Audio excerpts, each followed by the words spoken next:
nakola story y'omuzimu naye bantu bangi nnyo baŋŋamba nti story eyo tebagifuna era nga baŋŋamba nti nno video gye nateekayo teyakwatagana oba oliawo nti oba video nagimisplacinga in one way or the other neneerabira okuteekawo obwo obutambi bwe nali mbasuubiza so olunaku olwaleero nsazeewo nziremu akatambi kaneeno era videos neno nzibateerewo ewatali mistake n'emu muzeewulirireko era muzirabe wabula nga amakulu ga zino video njagala buli ayina obuyambi obeere nga oyamba omuwala ono era bw'oba omanyi ebisingawo naawe obeere nga otutegeeza muganda waffe ono atugamba nti nno omuzimu gwamukoze munne gumumazeeko emirembe omuzimu gumuleetedde embeera enzibu ennyo embeera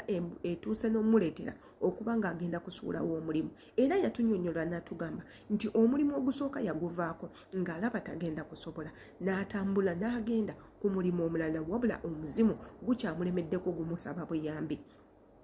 kati nno story no oyinza ogiwulira ng'ey'obulimba naye nze Adita nabagamba tewali kintu kyentwala for granted tewali kintu kyentwala nga kya bulimba lwa nsonga nze nkimanyi mu nsi muno buli kintu kisoboka ebyo nno taata wange byansomesa buli lunaku nangamba mwana wange mu nsi muno buli kintu kisoboka olw'okuba gwe tonaba kukirabako y'ensonga lwaki oba oyagala okiwakane naye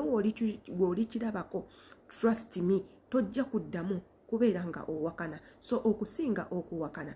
manya ekyo omuntu kyakugambye gye bujja eyo oli kitegeera so n'ebintu by'emizimu gyebiri ngera bwe muwulira stories z'emisambo ebintu ebyo bibeera bituufu lwakuba ife ababa babinyumiza tuba abantu be tubinyumiriza tebasobola kubitegeera lwa nsonga si be bali mu mbeera eyo so akatambi kano njagala mukawa amatu wabula nga tetunaba kateekawo jjukira nti yenze Shila Adita mbeerawo obatuusako updates ezikwataganako buli kimu egwe kyolina okukola kutwekuumirako as usual kwata ku notification bell egenda kukuyambira mwala nnyo my dear nti buli video gye tuteekayo togenda kubanga ogimisinga tuteeka videos ez'enjawulo ezikwatagana ku nsi ne bankuba kyeyo n'ebintu ebirala byonna ezikansolinga n'ebintu ebirala gwe twekuumirako tujja kubanga tuziteeka nabagamba video zino zirabe zijja kuyamba oba okuyambako okuyamba omuntu omulala ate era commentinga bw'onooba commentinze kijja kwongerako ku community yaffe okukula teekako n'okumanya endowooza zo gwe nga viewer olowoozeza kikatambi so kyova olaba mbagamba nti mutwekuumireko wabula kambatirewo obutambi bunene mubwewulirireko nammwe mumanye amazima galiriddawa oba obukyamu bw'obutambi buno buliriddawa ate era mutunnyonnyole tulabe ki ekyokukola katugendeko mu butambi era nandikomekerera ng'ekyeyo kinnimye baganda bange lwe luki ebyange byeyongera okutana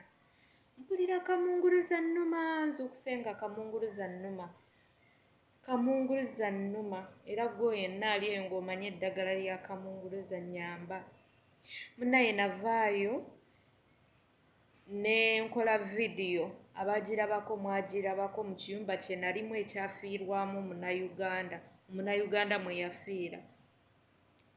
ekiyumba ekyo nasaba advice ne mundagira bulungi mukama nannyamba ekiyumba n'ekifuluma wano wendi mbadde naatera okuweza emyezi 2 oba ngiwezezza erabika eweze bwe mba seerabidde erabika eweze kati mbadde neebase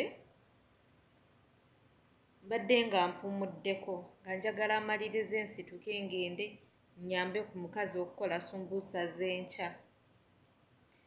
kati nengenda okulaba nga neera omuwala oli azze wabula bwe yazze teyayogedde gwe nalabira mu kiyumba kiri eyafiira mu kiyumba kiri teyayogedde wabula yankoledde sayini naye ate namulabye ng'era ndi mu kiyumba kiri so si kino mulabye nga ndi mu kiyumba kiri si kino ku buliri bwange gwe nali nsulako nalabye nga nkolera sayini nampita bw'ati nga mpitisa obugalo nensituka nemugoberera nantwala immediately mu kisenge kya mukama we madaamu eri gye nava nasitulako omufaliso ku kitanda kati bwe yasituddeko omufaliso nendabayo paasipooti ye n'agikwata n'agibikkula n'agintunuzaamu bw'ati nga tayogera nenjitunuulira nga ku paasipooti ye kuliko erinnya Biira Anet ekyalo kyo sijja balimba nkyerabidde naye nga district yali ava mu district eya Kasese. Yali ava mu district eya Kasese. Right now guno omwaka abadde ng'aba aweze emyaka 32. Munnaaye bw'oba oli eyo bannange ng'oli wa famire ye mujja omwana ku ddungu. Bannange nze amazeeko emirembe kati almost emyezi 2 gye maze muno mu Kiyumba nga sikyamulaba, naye kati leero akomyewo. Munone omwana mumugye ku ddungu, mumugyeeyo bannange nze bimazeeko Anet muganda waffe enkuba kyeyo eyafiira ku kyeye Saudi mu Kiyumba yeetaaga justice, ayagala kudda waka, yeetaaga justice. Ntwala okwebaza kwange mwenna abawulidde omulanga gwange ne mufaayo ne musharinga message ne muziduwetinga n'oziduwetinga mbeeyanza mwebale mukoze kyamaanyi. Naye ate mbasaba temukoowa tukole obutaweera bakonjo from Kasese bambi. Bw'obanga olina mukwano gwo nga mukonjo kamuwe. Tomanya yandibanga amanyi famire ya Bira Anet eyafiira ku Saudi. Bakonjo from Kasese bannange mbegayiridde mu sharing message eno. Jiwe mukonjo munno. Bw'obanga olina gw'omanyiyo omuwala nga baali bamuyita Bira Anet, mukyekingeko omubuuze gy'oli oli mulamu, oli bulungi. Then n'ekirala nkomyewo okuddamu comments z'abaana ezimu ezabadde zimbuuziddwa. Waliwo abaana ababadde bambuuza nti Bira yali mukwano gwe oba wamulabako. Nedda mukwano saamulabaako okuggyako nayingira mu kiyumba kye yafiiramu omuzimu ne gutandika okundabikira. Ababimanyi mubimanyi. N'omulala n'angamba osobola okufuna ekifaananyi kye, nkijjewa muganda wange, omuzimu osobola okugukuba ekifaananyi. Amaaso gange gali mu kamera, munansonyiwa baganda bange. N'omulala n'ambuuza nti eyo passport we yagikulaze osobola okugiggyayo. Nedda mukwano kubanga ekiyumba nakiddukamu era omuzimu ogwo gwe gwanzirusamu neefuna ekiyumba ekirala.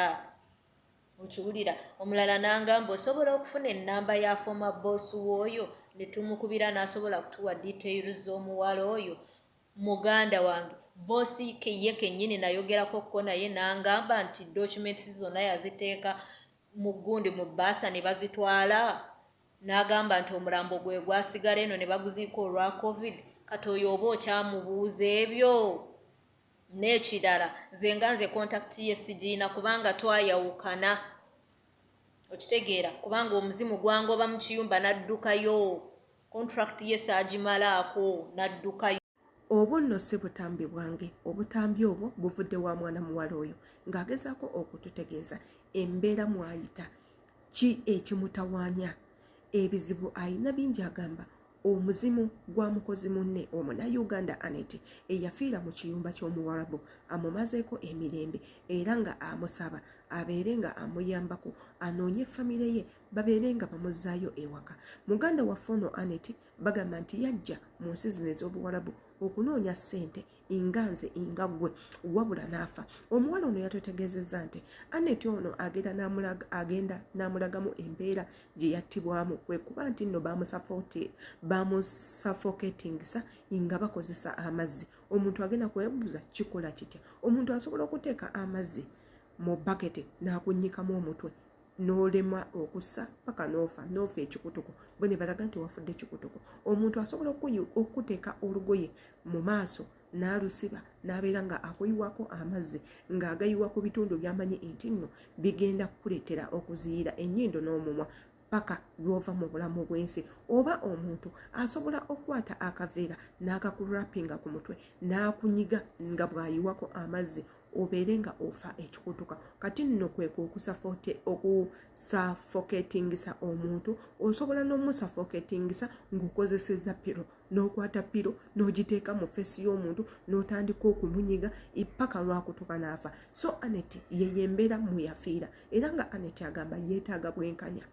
Obwenkanya bwe yeetaaga kwe kusooka okujja omulambo gwe mu ddungu babeere nga bamuzaayo ewaka ewaabwe gye bamuzaala bazadde be bamulabeko ate era abeere nga aziikibwa. Obutambi obwo buzze nga butambulira nnyo ku mikutu gya intaneti era nga nsuubira abamu ku mmwe obutambi obwo mwabulabako mwabuwulirako wabula ng'ate nze nga adita nga bwe nabagamba nti sigenda kuwakana era sijja kuwakana muziba ddala Aneti bw'aba yafa bino bye tusiiba twogerako nti companies ezireeta abaana bano okujja okukola e Bulaaya bannange temukola kimala obuvunaanyizibwa mukyabuyina temukola kimala naye ng'ate obuvunaanyizibwa mukyabuyina mutegedde nti omuntu ng'oyo afudde lwaki muba mumulwisaayo kitwala ki okujja omuntu oyo mutuusa ewaka obuvunaanyizibwa obwo bubeera bwammwe kyova olaba tubagamba nti nno omunnayuganda bw'afiira ku mulimu ewa mukama we mumekinga sure nti muteekawo etteeka ery'okusasula